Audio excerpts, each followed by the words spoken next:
Nintendo CEO says just play your Switch 1 if you can't afford your Switch 2. That seems sensible. Nintendo says it understands some consumers won't be able to afford the Switch 2, which is why they're still making the Switch 1 available. Is that bad? That seems pretty sensible. We have a product for those consumers, and it's called the Xbox 360, same energy. I don't understand. Why are people mad about this? Because it's price gouging? That's not what price gouging means. Fortunately, we have a product for people who aren't able to get some form of connectivity. It's called Xbox 360. Right. How is that the same? Wasn't this infamous because he was saying, like, if the Xbox itself doesn't work, then buy the next one?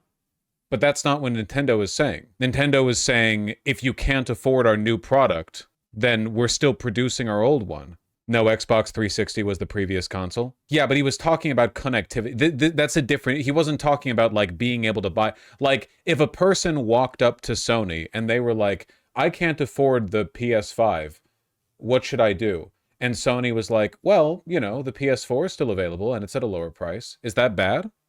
Isn't that reasonable? The Xbox One was also a device that cost $500 and had enforced always online connectivity. Nintendo's doing the same thing. I'm not sure what you mean. If you can't afford the new product, buying the old product seems like the normal thing to do, or like still having it. I don't understand. A little because older consoles become obsolete very fast. But the Switch 1 has been around for like, what, 8 years? How long has the Switch 1 been around? Like 8 years? I don't know, it just felt a bit tone deaf. Okay, yeah, 8 years. But how is it tone deaf? As we look at Nintendo Switch 2 and you think about the feature sets that I talked about, we believe the pricing is appropriate for the value of the machine and the gameplay experience overall. We recognize there are some people that may not be able to afford the Switch 2's price point. That's why we wanted to make the other Switch platforms available, so people still have an opportunity to come into our gaming universe, be a part of these characters in these worlds, and see value, if you will, in whatever rung of the platform they come in. Okay? That seems like totally fine. And the price is going to go up as well because of the tariffs. Yes, it is bad if you can't afford our $450 game console with $90 to $120 games. Just buy a shittier, older version that we're still producing. How is that bad? That's just how money works. What do you mean? If you can't afford the new thing that costs more, then buy the old thing that costs less. Dude, this is what I mean by, like, treatler economy, man. Holy shit. We are not ready for the tariffs, dude. It's gonna be like this except for everything. Also, the Switch one's like... The Switch is good. I have an original Switch, like, that I got a little after the Switch came out. It's right behind my monitor. I used it to play Paper Mario on stream. It's good. It's good. It's a nice system, you know? It's not like a phone where they, like, artificially brick it, you know? They, like, send the update that makes your phone explode, unless you've bought the new one or whatever. Wait till they see game prices with tariffs low. Oh, people are gonna be unhappy. So I'm looking at the responses to this, and why not just sell a separate 128 gigabyte model with no dock at a lower price? That's the same product, but with like $5 less of internal memory? I don't, like, what if we priced it down like that much, for like for a $20 discount or something? I don't know. It probably wasn't enough people would buy it, I guess. I don't know. I'm done with new Nintendo systems. Switch 1 is good enough for me. But that's what they're saying. You're doing the thing that he's recommending. Ouch, you'd think they'd learn.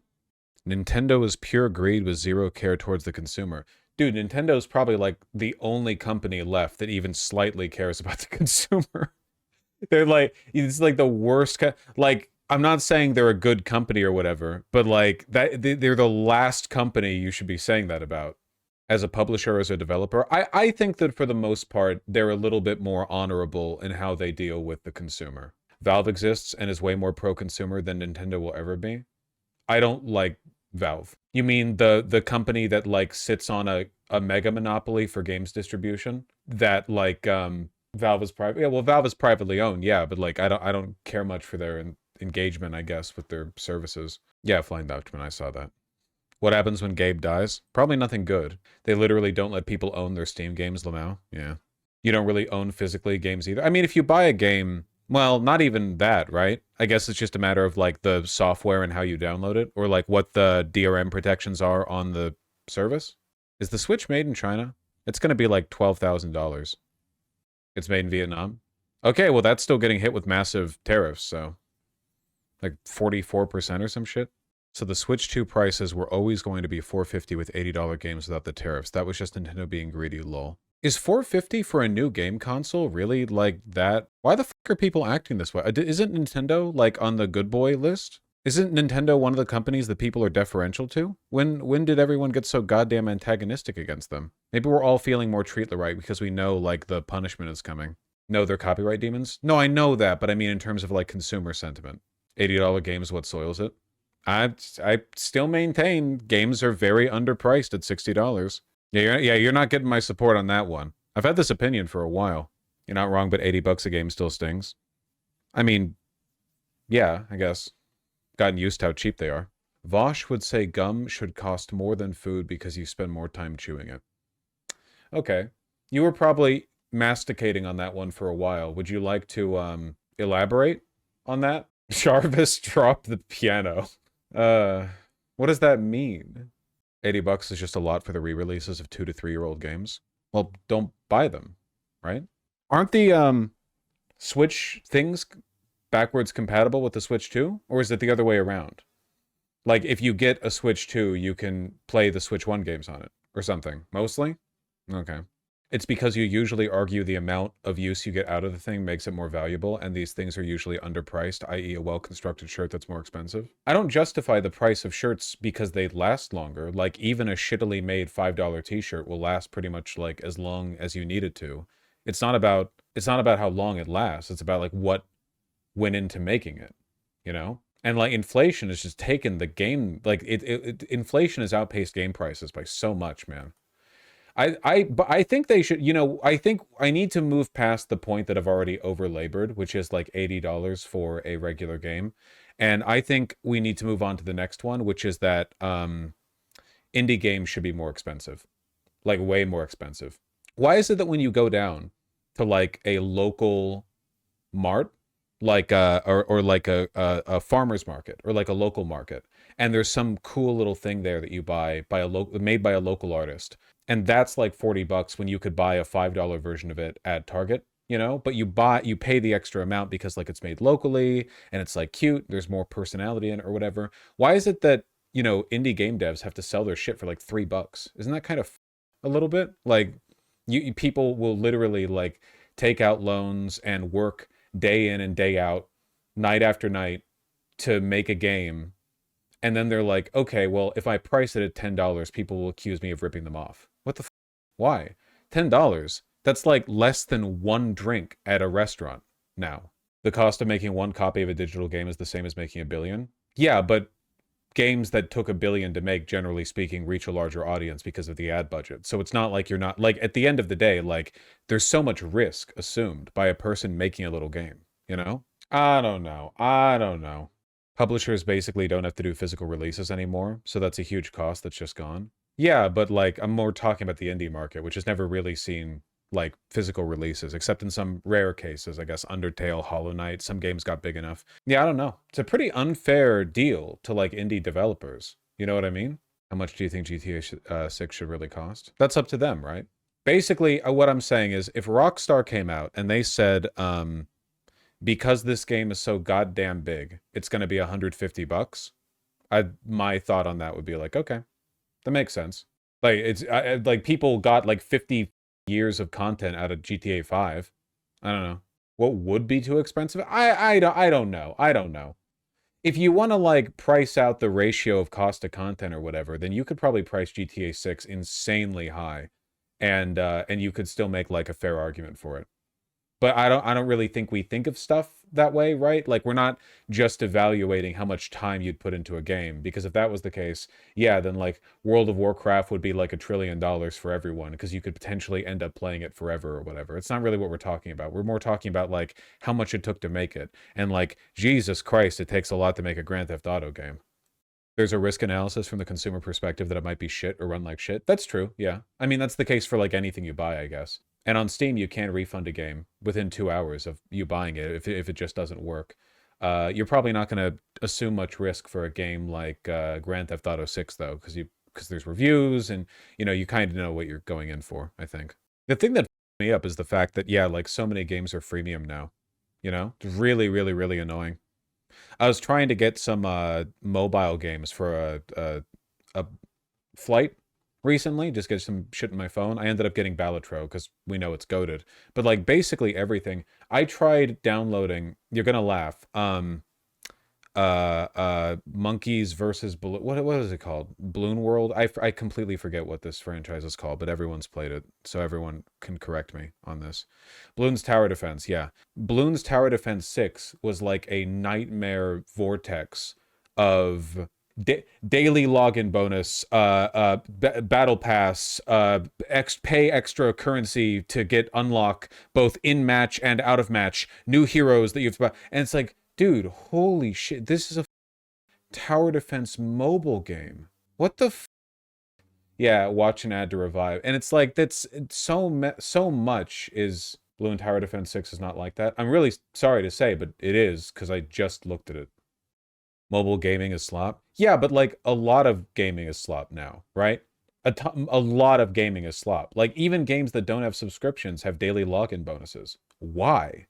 Just to force you to play more for like FOMO, you know? Do that shit in Monster Hunter. I know it's like typical to the series, but like, like ideally you would play a game until you didn't want to play it anymore, and then you'd stop playing it, right? But so much of the way games are designed now is like to make sure you keep playing it even when you don't want to make it feel like you're getting work done or something, like completing work, you know? World of Warcraft, obviously. I mean, there's a lot of games like that. Yeah, they turn into a part-time job. And I'm not even remotely original for making any of these observations, of course. But like, yeah, I don't know. There's probably a relationship between stuff like that and the fact that video games are so cheap now, like relative to the time that goes into it. People bitch about paying $80 in 2025, then spend how much in skins in Fortnite. I don't want to assume that everyone who complains about the price of the Switch 2 is being financially irresponsible in other aspects of their lives, even though it's like almost certainly the case. I guess for me, it's more like it is a little bit weird that we basically no longer have a concept of a luxury good. Like, no matter how rich or poor you are, unless you're very poor and aware of it, basically everyone is like, well, I'm gonna own the next thing. Like the next console or game or see the movie or whatever. Like, we don't really have an expectation anymore of like, oh, I just can't afford that. I don't see people say that shit that often, unless it's about like, I don't know, certain things. Like my clothes, I guess. Or like a new car, you know, like big purchases like that. But people don't really apply that logic in like day-to-day minute stuff. Housing? Yeah, well, no one can afford housing, so. Yeah. Lamau, that's mostly USA brain? Yeah, I'm referring to Americans. I know that's not the case everywhere. This is really bad for Magic the Gathering. Well, I think it's bad in general, I guess. I don't know. Define luxury then, because if it's an everyday thing, it's probably not. Okay, would you consider a gaming PC or a new console a luxury good? Because I think, right? Like, yeah, I have to assume they're pretty common, but they're still a luxury good, right? They're purely for entertainment. They're expensive, but also everyone has them. A lot of electronics are cheap these days. Everyone can afford a TV, basically. You could probably go into a Costco and haggle them out of a 22-inch TV for nothing. Like, it's whatever. It's TV. They're free, basically, now. Smartphones are mandatory. That's probably true. Yeah, I wouldn't really consider a smartphone to be a luxury job. Yeah, I feel like I only hear people complaining about prices when I'm talking about stuff that's objectively better for someone's health or the environment. I really wish I could get a hold of like random Americans' financial statements with their name anonymized, because they're like, I feel like I'm very confused by what people spend money on and what they consider important. It used to be 100 years ago, what do people spend money on? Well, they make their grocery run. They like patch a hole in their shirt or something. There's not much to spend money on. But now everything's complicated, insurance, you know. I guess I want to see like the breakdown. I want to know what people are, because even you've got like radio call-in shows where people ask that, but you can't know for sure whether or not they're telling the truth, or if they're like, you know, just talking about what they want to talk about. I think there's a difference between buying luxury goods and being a consumer hobbyist. Yeah, but I feel like people buy consoles without being a consumer hobbyist, right? They just like buy them because you have to buy them. And that's why people are mad about the Switch. Because it's like, oh, well, obviously I was already going to get the Switch too. So the fact that now me getting it imposes a greater financial burden on me, it's like I'm being attacked. I don't know why I'm talking about this. I'm basically just like delaying on talking about how the economy is exploding. Just taking like a slight detour from that subject.